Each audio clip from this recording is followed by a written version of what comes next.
Assalamualaikum warahmatullahi wabarakatuh. Selamat datang kawan-kawan semuanya di channel Ngobrol Horor. Channel kami berdua, dari yang biru di sini ada Bro Ayung di sana. Ya. Nanti tentu saja Bro Ayung yang akan berbagi kisahnya ke kawan-kawan semuanya. Monggo Bro Ayung diminum dulu kopinya. Itu aja kali ya. Monggo langsung aja Bro Ayung, waktu dan tempat dipersilahkan. Baik, kali mau menyapa ya. Iya, aku nyapa kawan-kawan dulu sebelum ke cerita.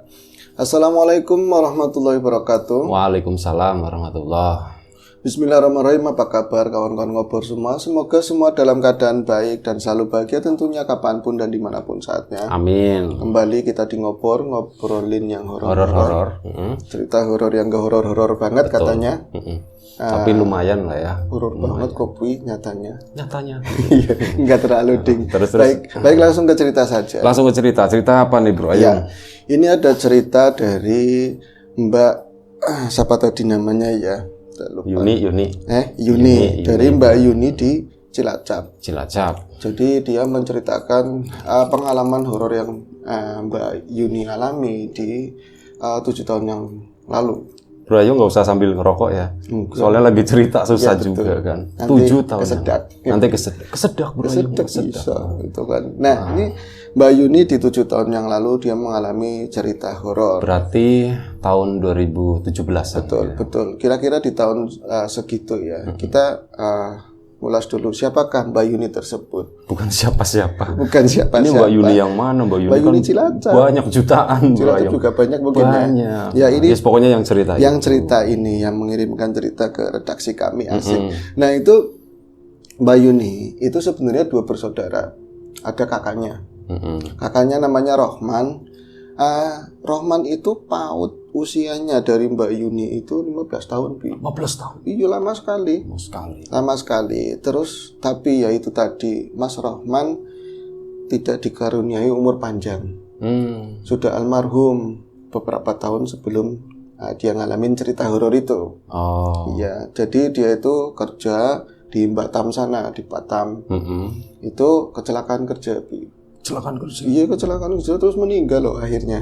Meninggal? Iya, terus ninggalin 1 orang istri dan 1 orang anak begitu. Nah, akhirnya dirawat. Siapa? Sama Mbak Yuni. Enggak, merawat diri sendiri. Merawat diri sendiri. Iya, maksudnya begini. Merawat diri sendiri. Keluarganya Mbak Yuni itu bukan orang punya, bapaknya itu ya orang sipil, kuli bank dan kerjaan sipil. Kadang-kadang kerja, kadang-kadang enggak. Dia juga punya penyakit asma. Bapaknya. Nah, itu buat nambah hari-hari. Asma itu berarti nama ya? Iya. Asma itu asmane sinten? Iya kan? Iya kan? Itu penyakit yang nama begitu kan. Enggak, itu saluran pernapasan. Iya dong. Nah, ini horor lebih. Nah, terus untuk hari-hari ibunya cuci piring, cuci baju di tempat tetangga begitulah, dibayar hari-hari. Enggak punya buat cuci piring, akhirnya nyucinya di tetangga. Enggak, memang bekerja. Iya. Untuk hari-hari lah. Nah, berarti kayak semacam kayak pembantu tapi ya part time gitu ya. Ya kadang ya setrika gitu doang. Iya. Kadang-kadang ada orang butuh buat tenaga dia buat bantu-bantu masak, sinoman juga dia berangkat. Iya, bisa juga dia kan ahli masak. Kadang-kadang nambani wong sakit. Ahli nujum apa aja wis pokoknya yang penting halal seperti itu. Iya. Terus nah itu dari dulu itu buat nyokong hari-hari selalu yang cover walaupun nggak semuanya, nggak banyak itu almarhum Rohman itu kakaknya. Jadi ngirimin pendahuluan tiap bulan itu ngirimin ke orang tua. Masih ingat seperti itu. Tapi semenjak Rohman nggak ada, otomatis terputuslah aliran dana dari pemerintah tersebut, dari Mas Rohman tersebut. Nah itu mulailah goyang. Terus akhirnya Yuni juga ya mau nggak mau prihatin jalani kehidupan. Namanya dia waktu itu masih SD kan, lagi kematiannya Rohman masih SD. Kemudian tahun berganti sampai dia SMP. Meskipun di 7 tahun yang lalu juga banyak asupan dari pemerintah ya buat sekolah, tetap aja namanya hari-hari buat ongkos buat lain-lain kan tetap biaya.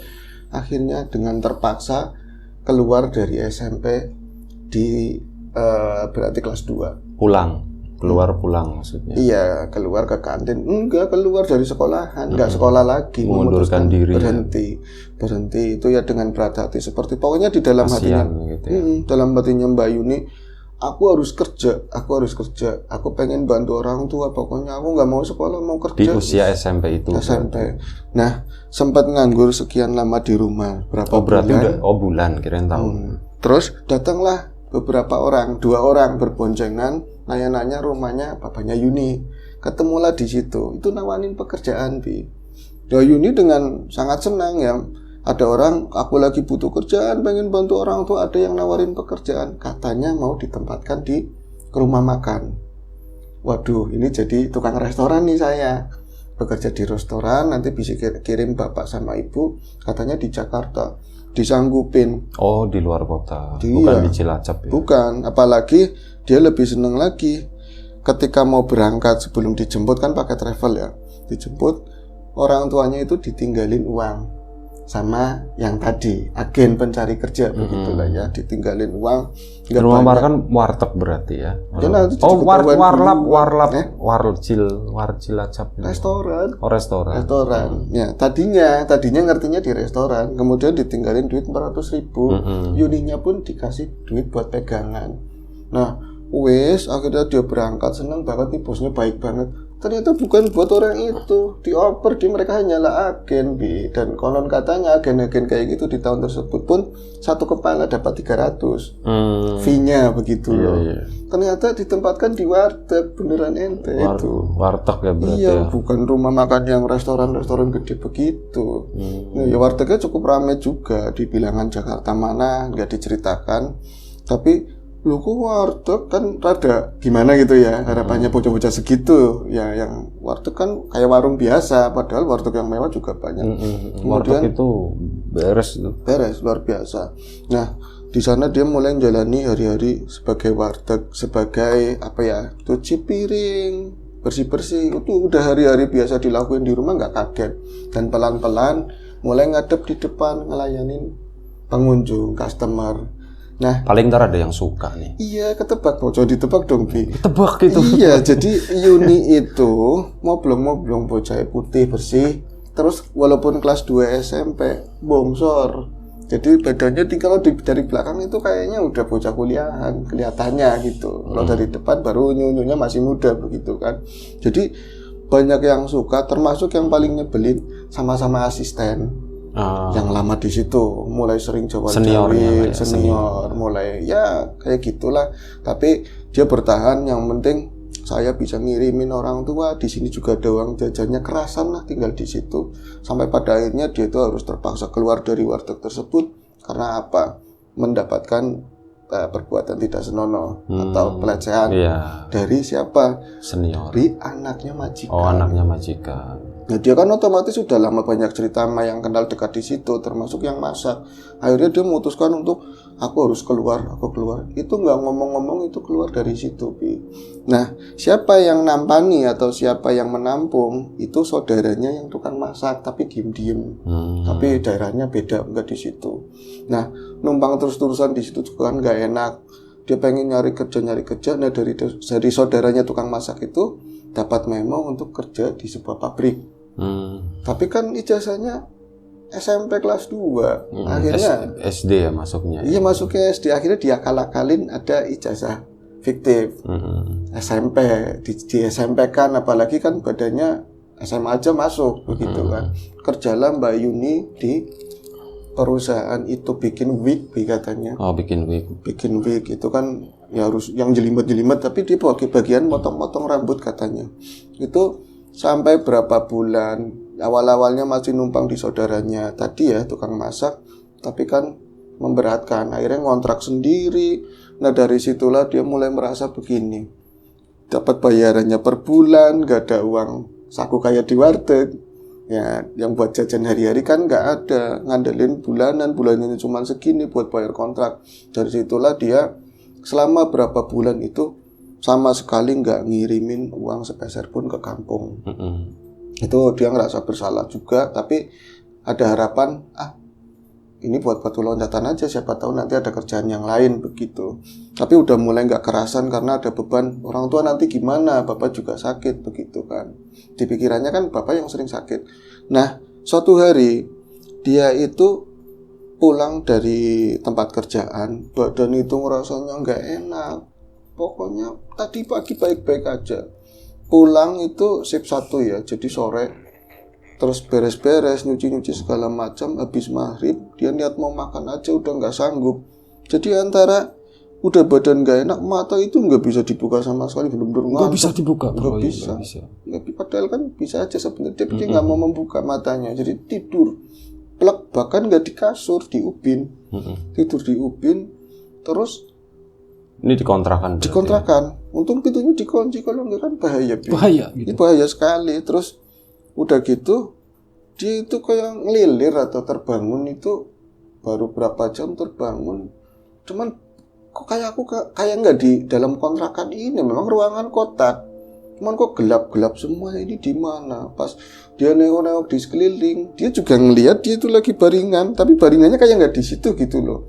Dia ngeliling, dia itu ngeliat-liat sekeliling, menemukan pintu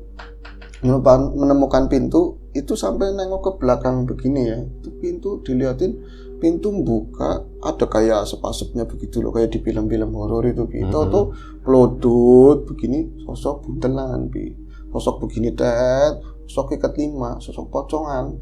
Tapi apa iya, sempat kaget begitu apa iya pas nongol lebih jelas lagi, dia miring lebih jelas, mungkin setengah badan begini ya. Pas bawahnya pakai celana pendek. Bawahnya pakai celana pendek. Enggak, pakainya nggak kelihatan. Bawahnya kan masih miring begini, tapi nggak jatuh kayak Michael Jackson di lagu Forward lah, seperti itu. Begini, dia itu nggak pernah ngelihat sosok itu sama sekali, tapi yang bikin shock mukanya mamanya, mamanya yang di kampung itu loh. Itu yang bikin dia, loh mama. Ya seserem apapun, tapi mukanya kan langsung kedetek itu mukanya mamanya. Loh mama, dia cuma ngomong mama, tapi nggak bisa bangun, kayak orang derep-derep gitu loh. Terus tahu-tahu pas beberapa hitungan lah berapa lama dia bisa bangun, loh aku di kontrakan ini tidurnya di ubin. Akhirnya dia ke belakang, bersih-bersih, cuci muka segala macam, mau naik ke kasur lantai lagi. Itu sempet mau masuk kontrakan, ini lihat sosok yang sama di alam nyata, bukan tiduran kayak tadi, bener-bener itu ada di pojokan dekat lemari baju yang pakai kayu itu loh. Pakai plastik gitu. Iya, tapi nggak utuh. Di belakangnya kan nggak tinggi kan, di belakang kayak kepalanya doang. Itu juga mukanya mamanya. Itu dia sempat jerit sekali. Terus pas dia udah mulai nenangin diri, ini cuman bayangan aku, mungkin saking kangennya sama ibu dan lain-lain. Akhirnya dia tuh tidur. Terus paginya aktivitas seperti biasa. Terus sore pulang dari tempat kerjaan, dari lorong itu ya, koridornya antara kontrakan sama bangunan depan itu ngeliat ada sosok laki-laki lagi duduk di depan kontrakan. Itu siapa ya? Kok ada bapak-bapak di situ? Pas dideketin, ya Allah, Tarmin namanya. Ya Cilacap juga ada. Itu ya namanya Tarmin Ngaklak atau sama. Itu kebenaran namanya Tarmin juga.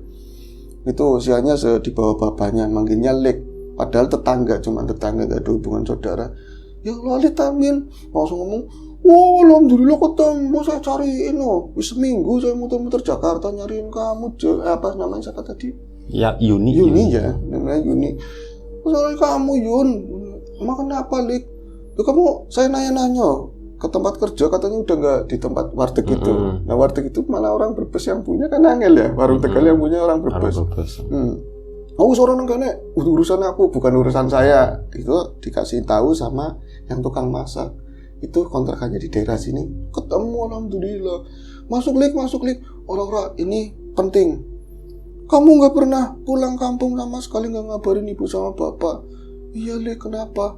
Ibumu sakit keras, sakit batu kan, sakit keras, gitu ya, sakit keras, terus kayak kanmen, udah kayak gitu banget. Kamu pulang.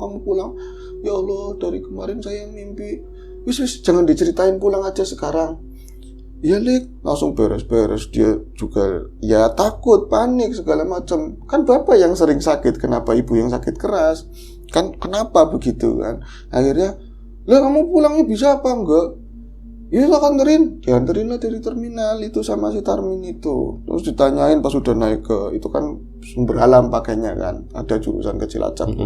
Malam-malam terus ngomong, kamu ada ongkosnya apa enggak? belum jawab, saya soalnya duitnya pas-pasan, kata Lek Tarmin. Saya duitnya pas-pasan, ada Lek, ada, ya syukur, kalau nggak ada, saya juga pas-pasan buat muter lagi katanya. Dia itu juga agen pencari, begitu, pencari orang kerja, begitu kan. Sekalian lah, akhirnya singkat cerita naiklah PO Sumber Alam malam itu, dan ketika naik bus mulai jalan, mulai keluar dari Jakarta, singkat cerita aja ya, keluar dari Jakarta dia itu mulai ngantuk, lelah, pikirannya banyak pikiran begitu, dia tidur, benar-benar tidur pulas begitu ya, tidur pulas. Terus di sananya itu mimpi lagi, tapi beda kayak mimpi kemarin. Jadi dia itu ngelihat di dalam mimpi itu ada ibu-ibu cantik gendong bayi masih ya umur sebulanan begitu. Iya, ibu-ibunya cantik banget, cuma nangis, bener-bener nangis sesenggukan, nggak ngucapin apa-apa, ngelus-ngelus bayinya, kadang-kadang nyiumin sampai air matanya itu netes ke bayinya yang digendong itu. Tapi dia nggak bisa nyentuh bayi itu atau ngomong, Bu, ya namanya dalam mimpi ya sah-sah aja begitu ya. Terus sebentar lalu ganti setnya kayak dia itu di dalam mobil. Ya di dalam mobil ya gitu nangis. Di dalam mobil tapi di area belakang, di jok belakang begitu ya. Bukan di belakang mobil, di dalam. Nangis juga seperti itu. Terus ganti lagi kayak ada di sebuah warung. Jadi ada bangunan-bangunan lagi dibikin banyak. Terus warungnya juga bukan warung gede. Ya warteg mini lah, kayak warung-warung tempel seperti itu. Terus ibu-ibu itu datang bawa bayi itu ke warung tadi. Nah, sambil nangis dia mau nyerahin bayi tersebut ke ibu warung, mau dipegang sama ibu warung. Ya Allah bocah lucu banget, ininya nangis. Lakinya keluar, suaminya dari dalam. Kok jangan katanya seperti itu, jangan. Enggak. Kalau punya anak ditanggung jawabin sendiri. Enggak, istri saya juga anaknya banyak. Kita enggak mau ngerawatin bocah. Ambil sana, enggak jadi. Istrinya kayak enggak enak gitu, tapi mau gimana lagi. Nah, ini bayinya tetap dibawa, dia sambil nangis, sambil minta maaf sama si bayi itu. Nah, itu masih dalam mimpi. Si Mbak Yuni itu ngelihat ada orang bajunya itu gelopot, ini adukan segala macam. Mbak, buat saya kayak gitu. Tapi selesai langsung dibangun. Tahu ini kakinya itu kesampar orang, ada di rumah makan peristirahatan. Rest area gitulah. Iya. Pool ya. Akhirnya dia turun ke sana, terus memang lapar, cuman prepare ya bawa biskuit, cuman makan biskuit, beli minuman. Dia sempat beli minuman karena buat ngirit begitu. Terus ada dengar di PO yang sama, mobilnya itu ada permasalahan, nanti mau dilimpah ke mobilnya dia. Jadi rame. Dia berharap moga-moga nggak bareng sama cowok-cowok brengsek kayak gitu kan. Tadi kan agak sepi, enak, saya juga duduk sendiri.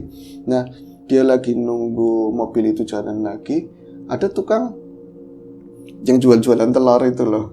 Iya, dagang. Telur, dokasin begitu. Tapi biasanya yang jual nggak tua-tua banget yang dia pernah lihat begitu kan. Itu yang jual tua banget, terus nyamperin dia langsung. Kayak aku kenal apa enggak ya sama ibu ini? Kayak mirip-mirip kayak di kampungnya gitu loh. Terus langsung, ya Allah, nok ayu. Logatnya logat Cilacapan, bukan di daerah situ lah, antara Cirebon Brebes begitu. Logatnya kayak logat Cilacap. Terus, kamu anak baik, dalam bahasa Indonesianya begitu. Kamu anak baik, kamu udah capek, udah lelah dari dulu. Kamu buat orang tua udah ngorbanin sekabehannya, sudah ngorbanin segalanya. Kamu sebentar lagi bekerja. Kamu sebentar lagi dapat untung, udah bakalan nggak capek-capek lagi. Bejo kalau bahasa Mbak Marijan. Iya bejo ya bejo. Benar. Kalau bahasa sini bagja ya. Bagja. Untung lah. Untung. Tiban pulung bakalan seperti itu. Akhirnya kan dia bingung maksudnya apa Mbak? Ini bocah ayu, ayu teman kamu cantik sekali. Terus karena Iba dia akhirnya mau disanjung juga, mau beli telur asinnya Baru dia Mbah, saya beli telur asinnya, cuma ngeluarin duit. Mau katanya nggak mau. Kamu beli itu pasti karena kamu kasihan sama saya. Enggak, saya nggak mau dikasihani. Ini aja dikasih. Udah gitu telur itu dua telur asin. Ya, si Yunia mau nolak tapi dipaksa dimasukin ke tas. Ini udah buat kamu. Wis mana manjat. Itu tahu-tahu mobil emang, yo mbak manjat, ayo berangkat, ini berangkat. Itu mbak yang tua itu nggak tahu lah ke belakang mobil. Terus dia juga masih penasaran, tapi bodo amat, aku mau manjat begitu. Yang jelas berterima kasih sekali. Terus pas naik ke dalam rame dari limpahan mobil yang lain yang bermasalah kan. Nggak lama itu ada bapak seusia bapaknya itu duduk di sampingnya, ngomong, "Mbak, saya duduk sini ya mbak." "Oh monggo pak." Daripada pemuda-pemuda mending bapak-bapak, kelihatannya orangnya baik begitu lebih. Nah wis mulai jalan, nggak ada pertanyaan apapun. "Mbak, siapa tahu nanti saya tidur maklum ya." "Iya pak, monggo." Nah itu sepanjang perjalanan tidur hampir sampai ke dekat-dekat kampungnya si Mbak Yuni itu lebih, sampai ngidul sana. Bahkan sempat tidur nyender ke sini juga dibenerin. Nah pas dia bangun itu, "Ini sudah sampai mana ya mbak ya?" "Ya udah deket pak, udah deket Cilacap." "Nanyain kamu itu turunnya di mana?" Tahu lagi ngomong kayak gitu Bi. Nafasnya kesusahan dia Bi, nafasnya kesusahan. Jadi kayak orang, "Bapak kenapa?" Nyari celana sebelah sininya lagi, kantongnya di tas. Asma itu tadi. Asma ternyata, bapak itu asma. Ya pada geger di bis ya kan. "Ini gimana mbak? Aduh, ini gawat. Itu biasanya bawa obat yang di obat asma begitulah. Yang semprotan itu. Semprotan ya, obat nyamuk kayak inhaler. Terus. Ya semprotan seperti itulah, tapi nggak didapatkan karena bapaknya itu sering asma di kampung. Dia tuh ngerti cara penanganan pertamanya gimana. Bajunya dikendorin, dibikin enak, duduknya sampai. "Kamu itu baik banget," ceritanya cara ngomong ini. "Kamu nggak kenal sama saya, baik banget." "Apa pak? Kamu baik banget." Mungkin seperti itu mungkin. Terus udah ditatain segala macamnya, ada minyak macam-macam. Itu kan menimbulkan efek yang lain, ada yang mabuk, mau membuka putih lah segala macam, rame di bis itulah. Sampai dia bisa ngomong agak jelas juga. "Nanti turun kamu ada yang jemput apa enggak?" "Enggak, nanti aku naik ojek pak." "Ya wis nanti sama saya pas sudah turun di terminal gede Cilacap sana." Bapak-bapak itu ternyata ada yang jemput mobil Bi. Ada yang jemput keluarganya, terus ini tadi anterin ke rumahnya mbak ini dulu. "Namanya siapa kamu?" "Namanya Ajeng." "Kula Ajeng pak." Dianterin Ajeng apa Yuni? Ajeng aslinya tahu kan ya Yuni. Saya pertama kan namanya siapa lupa. Kamu kan Ajeng Yuniwati namanya. Ajeng Yuni Susilawati kan seperti. Jadi Mbak Yuni aja ya. Biar nggak keter dari awal, namanya Ajeng. Nah terus akhirnya sampailah ke kampungnya si Yuni tadi. Udah rame orang di sana karena memang kondisi orang tuanya itu udah ya sakit benar-benar parah. Pas Yuni masuk ke dalam, bapak-bapak itu juga sempat mampir. Itu ibunya itu sakit kayak orang bukan sakit tuh, jadi matanya mendelik-mendelik terus nuding-nuding takut. "Jangan ke sini, nanti saya tanya ke sini." Bahkan sama Yuni aja nggak kenal. Kamu sana." Itu sampai bapak-bapak itu pulang. Terus, "Pak kok kayak gini pak?" "Nggak tahu, kemarin habis ribut," katanya habis ribut, hampir mau sebulan lalu ribut sama tetangga. Terus kayak gini ya kayak prasangka lah seperti itu. Jadi akibatnya kayak gini, mau tadinya itu sehat. Itu nyampe ngalami malam si Yuni itu nemenin ibunya terus. Kalau dia itu ngaji nggak mau. Ibunya, "Jangan ngaji, panas. Mana lu nggak? Kon siapa? Kamu itu siapa? Lu nggak suruh pergi. Tapi kalau nggak ngaji nggak apa-apa. Kamu sono jangan dekat-dekat saya. Itu bisa tidur setelah sholat subuh ibunya. Setelah sholat subuh baru tidur. Nah itu Yuni ketika lagi nemenin mamanya ya seperti itu keadaannya, itu sering lihat sosok yang sama ketika dikontrakan, tapi mukanya nggak pernah nampak. Kalau yang dikontrakan mukanya ibunya kan, itu nggak pernah nampak mukanya seperti apa. Kemudian ada kejadian lain, pagi itu bapak katanya mau ke sawah, mau inilah babat galeng, bahasanya apa ya, mau bersihin galengan begitu, kulik sama orang. Terus biasanya kan jam 12 atau jam 11 siang baru pulang, itu jam setengah 10 udah pulang. Itu gendong kayak gendong bayi. "Pak bawa apa pak?" "Ini labu," katanya, "ini buat lauk di lode." Ternyata itu labu.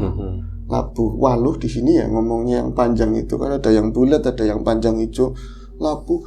Tapi ini Yun antep banget kayak nggak ukurannya. Akhirnya Ya Pak, itu dapat dari mana? Ya di sawah Maneman katanya. Ini bukan punya, jangan dibawa pulang apa? Ya ngeletak tukulan, katanya tukulan itu ya tumbuh liar katanya. Nah itu akhirnya dia itu ke belakang, Yuni sempat melihat, Pak jangan banyak-banyak kalau buat sayur, itu kan jadinya banyak banget, dibelah di tengahnya, itu pas lagi belah. Terus itu ada kejadian yang aneh banget Mas, katanya di dalamnya itu bukan biji-bijian, tapi yang keluar itu cacing, terus cairannya itu benar-benar getih kayak darah merah kayak gitu. Set dibelah pluntra big si Yuni sampai jerit, bapaknya juga apa kia sampai ditendang-tendang saking gilanya itu lebih, tapi di dalam emaknya langsung wah kesakitan kayak gitu, kayak dia itu ke distrek sama yang ini padahal kan gak ada hubungannya. Nah berbarengan dengan itu di luar ternyata bapak-bapak yang lagi itu nganterin itu ke situ lagi, ternyata kampungnya deket ternyata kampungnya deket itu sama seseorang mbah lah. Bukan mbah, terus apa? Sama seseorang itu supirnya itu anaknya sendiri, namanya Heri. Nanti kawin sama itu. Iya, udah tutup. Enggak, ini apa hubungannya sama yang mimpi itu, yang bawa bayi? Kan nanti kan gitu. belum. Makanya. Belum gitu. Makanya itu disampaikan dulu. Oke, iya, belum jelas. Cepat ya, agak cepat. Baik, aku cepetin. Akhirnya itu ngeliat keadaannya si ibu tersebut, dia juga punya hubungan luas. Nanti tak bawain orang yang paham dibenerin, diobatin. Ada berapa hari sering wirawiri sama si Heri itu anaknya yang ganteng tersebut ya. Terus jadi sering ngobrol, sering apa, emaknya berhasil sembuh alhamdulillah. Dan memang kemarin-kemarin akibat kayak gitu itu akibat dia itu nggak ada kiriman sama sekali, terus sering pinjem duit, stres terus ditagih marah-marah lagi, stres itu kayak ngomongin kata-kata yang nggak enak, dihajar lah sama yang nggak terima seperti itu. Akhirnya sembuh. Nah itu dia itu kayak terjalin asmara lah sama anaknya bapak-bapak tersebut yang namanya Heri. Tapi sebelum dia pengen dinikahin dan lain, dia curhat. Sebenarnya ini ada rahasia dulu masa lalu. Ini bukan anak saya. Ya. Ini itu dapat nemu, dapat dikasih orang. Itu karena kita itu udah nggak punya anak 15 tahun lamanya.